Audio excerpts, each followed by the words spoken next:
주님께서 여러분과 함께 요한이 전한 거룩한 복음입니다.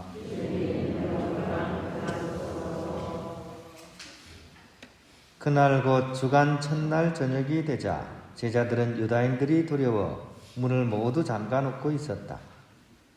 그런데 예수님께서 오시어 가운데에 서시며 평화가 너희와 함께 하고 그들에게 말씀하셨다. 이렇게 말씀하시고 나서 당신의 두 손과 옆구리를 그들에게 보여주셨다. 제자들은 주님을 뵙고 기뻐하였다. 예수님께서 다시 그들에게 이르셨다. 평화가 너희와 함께. 아버지께서 나를 보내신 것처럼 나도 너희를 보낸다. 이렇게 이르시고 나서 그들에게 숨을 불어넣으며 말씀하셨다. 성령을 받아라. 너희가 누구의 죄든지 용서해 주면 그가 용서를 받을 것이고 그대로 두면 그대로 남아있을 것이다. 12 제자 가운데 하나로서 쌍둥이라고 불리는 토마스는 예수님께서 오셨을 때 그들과 함께 있지 않았다. 그래서 다른 제자들이 그에게 우리는 주님을 배웠소 하고 말하였다. 그러나 토마스는 그들에게 나는 그분의 손에 있는 못자국을 직접 보고 그 못자국에 내 손가락을 넣어보고 또 그분 옆구리에 내 손을 넣어보지 않고는 결코 믿지 못하겠소 하고 말하였다. 이들의 뒤에 제자들이 다시 집안에 모여 있었는데 토마스도 그들과 함께 있었다. 문이 다 잠겨 있었는데도 예수님께서 오시어 가운데에 서시며 평화가 너희와 함께 하고 말씀하셨다. 그러고 나서 토마스에게 이르셨다. 내 손가락을 여기 대보고 내 손을 보아라. 내 손을 뻗어 내 옆구리에 넣어 보아라. 그리고 의심을 버리고 믿으라. 토마스가 예수님께 대답하였다. 저의 주님, 저의 하느님. 그러자 예수님께서 토마스에게 말씀하셨다. 너는 나를 보고서야 믿느냐? 보지 않고도 믿는 사람은 행복하다. 예수님께서는 이 책에 기록되지 않은 다른 많은 표징도 제자들 앞에서 일으키셨다.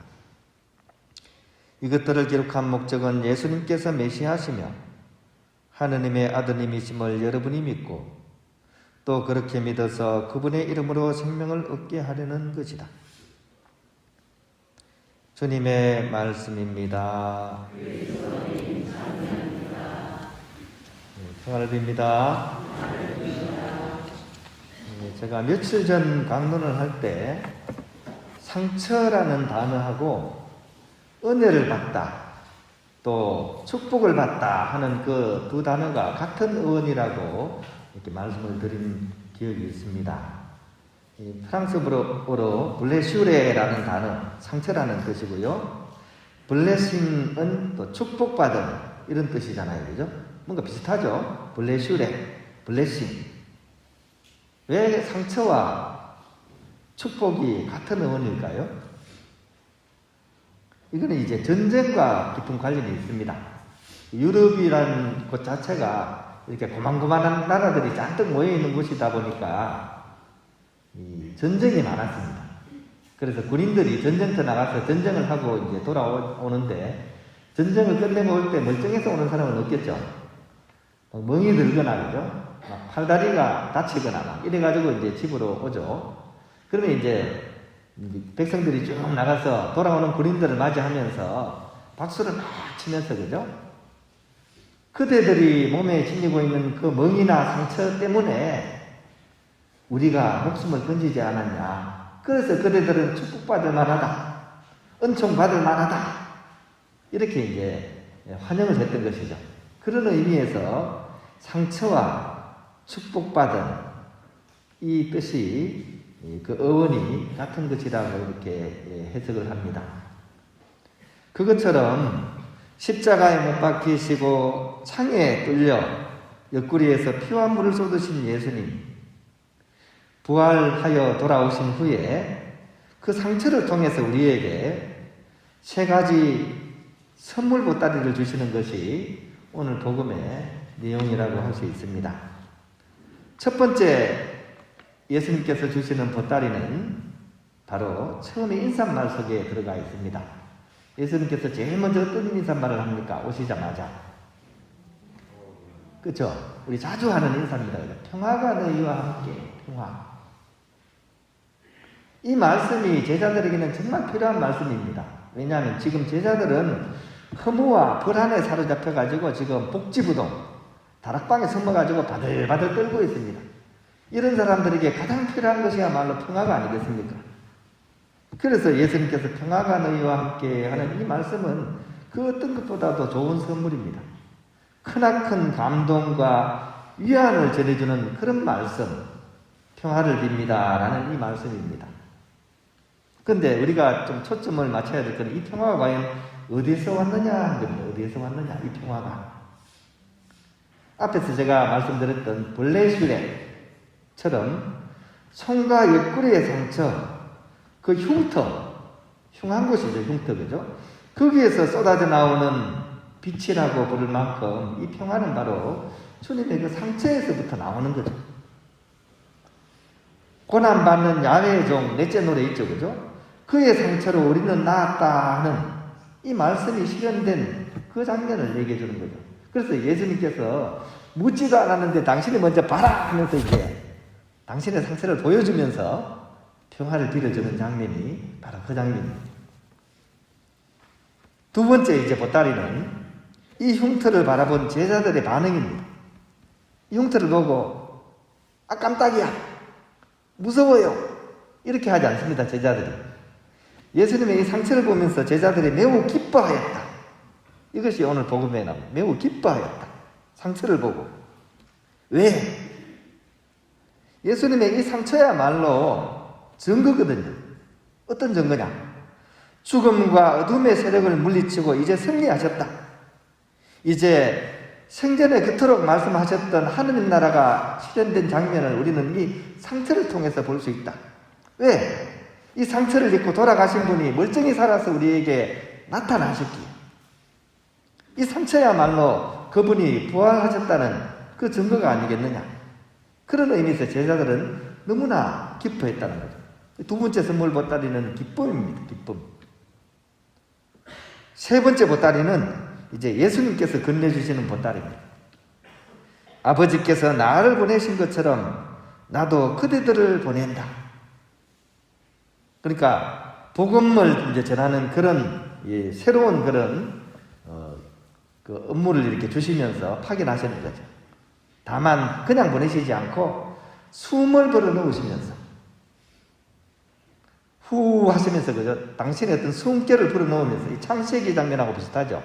아담을 딱 집어넣고 그죠? 하나님께서 숨결을 탁 넣어서 이 아담에 이렇게 생명력이 있어진 것처럼 제자들을 파견하시면서 예수님께서 당신의 성령을 제자들에게 불어넣어 주시는 장면입니다. 이것을 받은 제자들은 그 어떤 것으로도 설명할 수 없는 활력이 넘치는 상태로 변화되게 됩니다. 이처럼 평화와 기쁨과 활력이라는 세 가지 선물 보따리를 바꿔서 이제 복음을 증거하고 전하기 위해서 온 세상으로 파견되는 그런 제자들. 이제는 제자들은 이전과는 다른 사람들이 되었습니다. 그 사람이 아닙니다. 이게 사투리 퀴즈가 있었죠. 그 사람이 아니다. 뭐라 그럽니까? 가가. 그죠? 이 제자들이 지금 그런 상태가 되어버립니다. 부들부들 떨면서 골방에 숨어 살던 이 제자들이 이제 더 이상 아닙니다.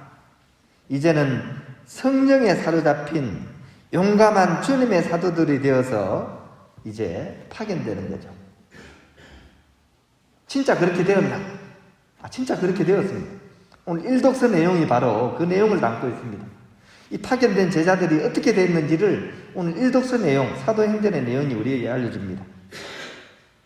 제일 먼저 그죠? 베드로가 막 지나갈 때 사람들이 어떻게 했냐? 그의 그림자만이라도 드리워지기를, 그림자만이라도 스쳐 지나가기를. 어떤 장면이 떠오릅니까? 예수님께서 지나가실 때 그 옷자락만이라도 스쳤으면 했던 그 복음의 장면과 너무 유사하지 않습니까? 그죠?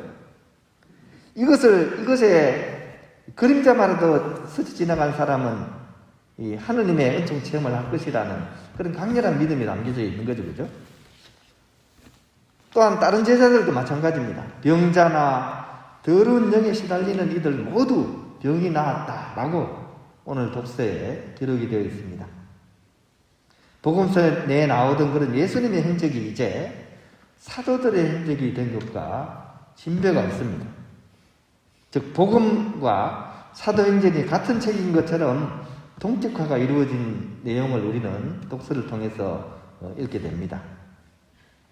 특히 오늘 복음에서 우리가 눈여겨봐야 될 내용은 이 토마 사도의 그런 일화라고 생각이 됩니다.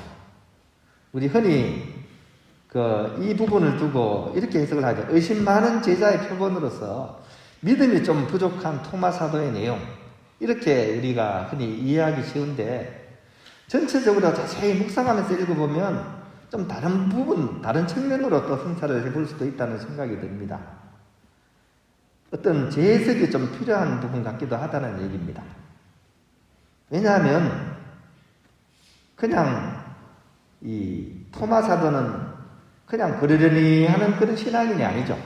어떻게 보면 굉장히 꼼꼼하고 철저한 그런 신앙인의 모습을 우리에게 보여주기 때문입니다. 토마는 기어코 뚫리고 찔린 그 자리를 똑똑히 보고 손으로 직접 만져보며 그것을 느껴보고 싶어 합니다. 왜 그렇겠습니까? 토마 사도가 왜 이렇게 까탈스럽게 하는 걸까요? 토마 사도는 다른 것은 몰라도 적어도 이 뚫린 상처가 없는 사람이라면 그는 결코 주님일 수가 없기 때문입니다. 특히 옆구리의 그 상처, 그죠? 옛날 성화를 보면 그런 성화가 많습니다. 토마 사도가 예수님 옆구리에 손을 넣는 그림상으로 보면 좀 끔찍하죠? 그죠? 옆구리를 통해서 막 예수님의 심장에 다가가는 거죠? 근데 왜 그런 그림을 그렸냐? 이 심장의 상처는 믿음의 표본이기 때문입니다. 우리가 믿음이라고 하는 단어 자체가 심장과 깊은 관련이 있습니다.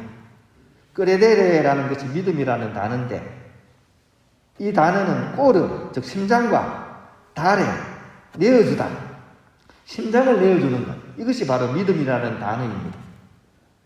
즉 자기 자신에게 당신의 심장을 내어주신 그분을 내가 온전히 내가 느껴야 돼. 그래야만이 나의 심장도 내어줄 수 있는 거 아니겠습니까? 믿음은 어느 한쪽이 강요되는 것이 아니라 너의 심장을 나에게 주고 나의 심장을 너에게 줄 때 비로소 온전한 믿음이 있는 것 아니겠습니까? 그래서 이게 토마 사도의 이 행동은 온전한 믿음의 선포를 우리에게 알려주는 그런 일화라고 볼 수 있습니다. 불신의 내용이 강조된 내용이 아니라는 것이죠. 그런 의미에서 토마 사도의 그런 믿음은 주님의 상처를 통해서 더 도드라지고 있습니다.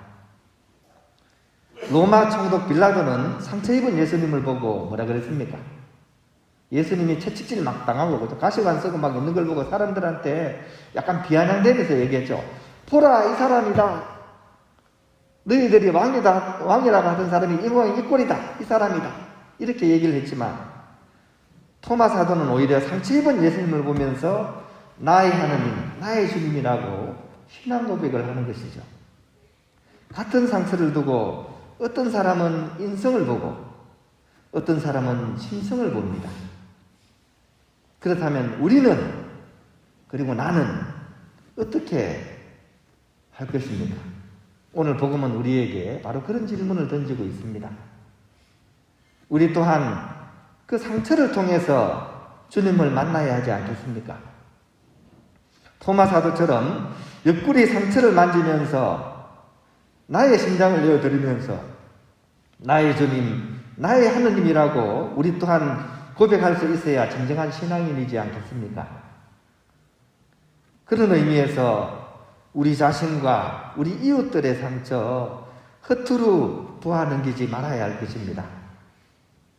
특히 우리 본당 인천 서구 성남동 살아있는 예수님의 손이 유독 많은 곳입니다.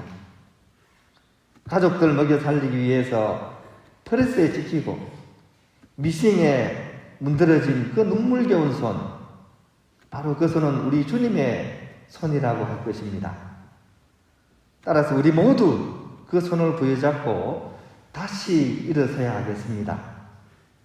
그리고 진정한 부활, 영원한 생명을 향해서 그 손을 부여잡고 한 걸음 두 걸음 믿음의 길, 신앙의 길을 걸어갈 수 있는 그런 성남동 교우들이 되어야 하겠습니다.